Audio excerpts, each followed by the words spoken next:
Today we are going to look at Seniru, Haiku, and 3x3s, which are all poems in the same vein, but each one does it a little bit differently. And we are going to look at a bunch of examples because these are very short poems and discuss each one as thoroughly as possible. And if you remember yesterday, I said the workshop was building up to an upcoming workshop. Today's is as well. Hopefully, if you know what I'm talking about, by now you're able to guess what that future workshop might be.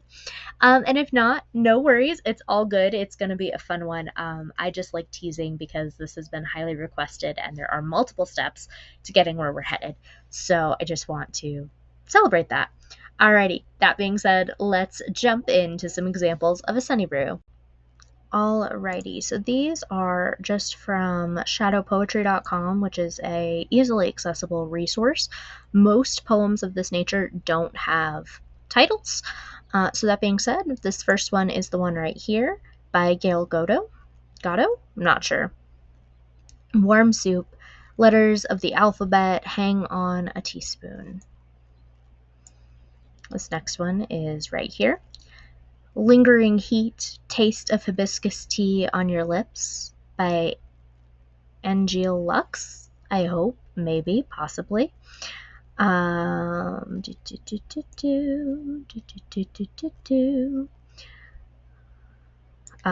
next one is here. Sharon Peoples. Combing my hair, the face in the mirror is my mother's. Next is right next to it. The new baby arrives, counting all the toes just to make sure, by Sharon Peoples. This next one is right below it. A beautiful doll, a little girl counts her pennies. And this last one is right here. Empty triumph. During our staring contest, my cat falls asleep, by Sandy J. Anderson. Alright, so a Seniru is a Japanese poem that is written about the human condition. It includes 3 lines. The first line is 5 syllables, the second line is 7 syllables, and the last line is also 5 syllables. There's also a fancy word for the thing that I'm about to describe that I don't remember, and I'm going to butcher pronouncing anyway, even if I did remember it. But basically, the other requirement is that it has a cutting word or something that draws the attention of the audience and kind of leads you in a different direction than what appears at first glance. So, for example, in this one, I would say triumph is the cutting word because it's followed by empty. And a triumph is usually, such a success and a win and things like that. So the fact that it kind of juxtaposes empty in a connotation sense, obviously empty triumph is an entirely different meaning, but the connotation is rivaled. That would be the cutting word. Or back up to the doll one, I would say counts would be the cutting word in this case because you're expecting that he's describing the doll or the little girl, but he's actually talking about the purchase of the doll.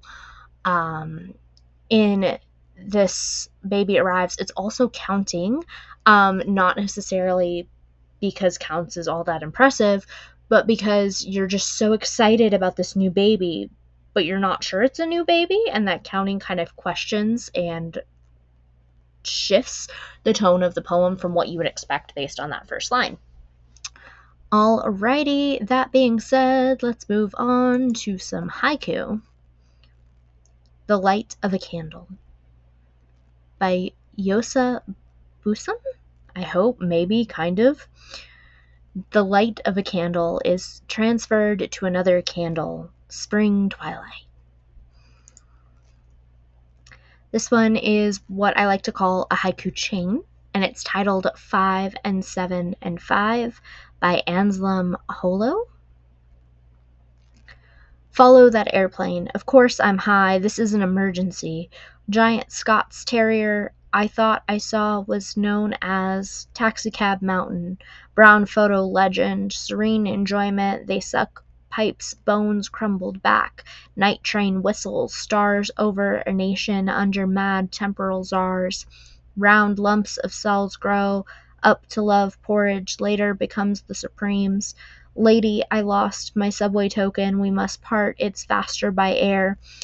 But it's our world, tiny blue hands and green arms, your thoughts in my room, sweet bouzouki sound, another syntax for heads, up to the aether, and you, in the moon, its rays intertwined in my mind's hair, hangs down right in, viewing the dragon, there they ride slim through my dream, capricio's air.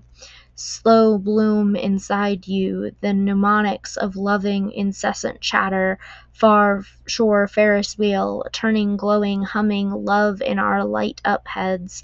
Switch them to sleep now, the flying foxes swarm out, great it's flurry time. Wind, rain, you and me went looking for a new house, oh, the grass grows loud. So you might be asking, why isn't this a Sunny-Roo? Because it does talk about the human condition and the world as a whole.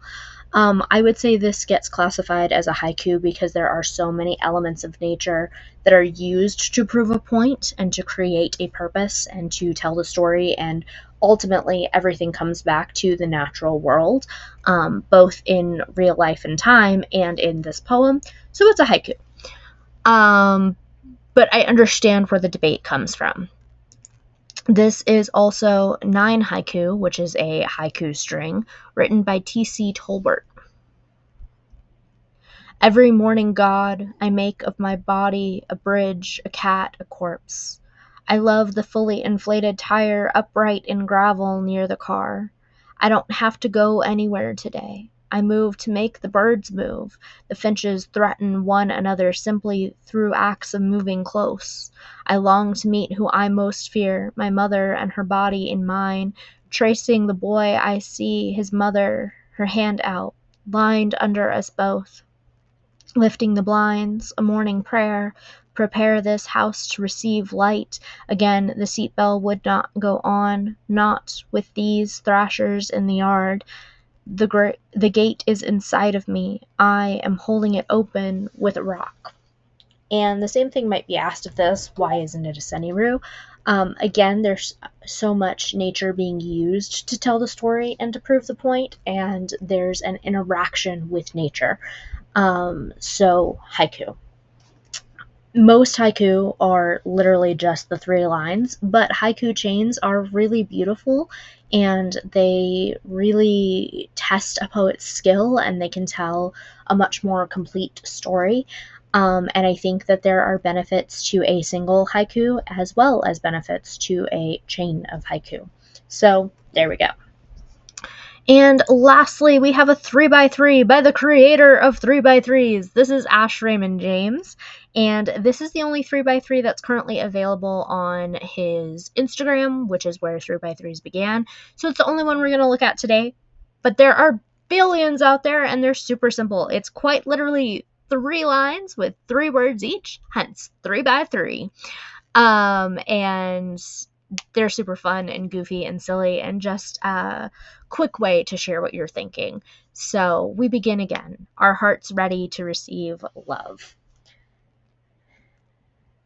I love that a 3x3 is simple. I love Ash Raymond James and his bravery to create and share a form.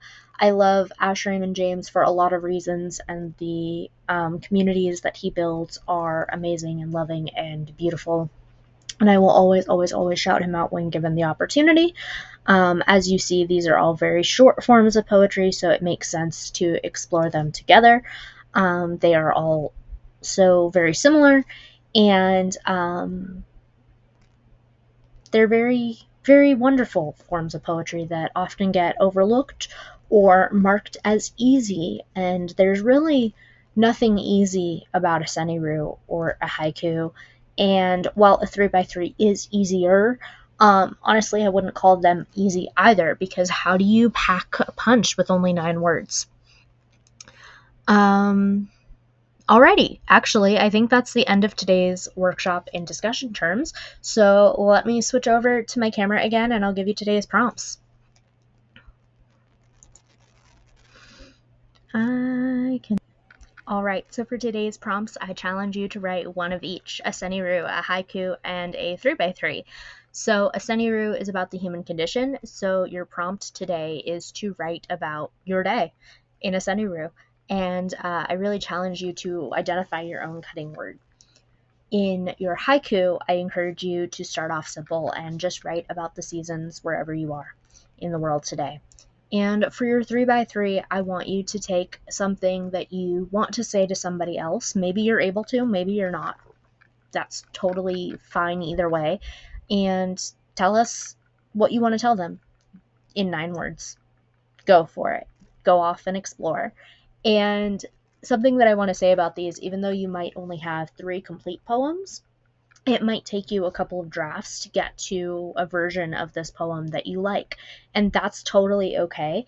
And if you love multiple versions of the same poem, that's awesome too. Now you have even more to share and play with and explore and be proud of. So this one is really about tailoring it to yourself and exploring the forms in the way that's most meaningful for you. Thank you so much for joining me. Remember to like, share, comment, subscribe, all that lovely, lovely jazz. And most importantly, have fun writing. I'll see you again tomorrow. Bye.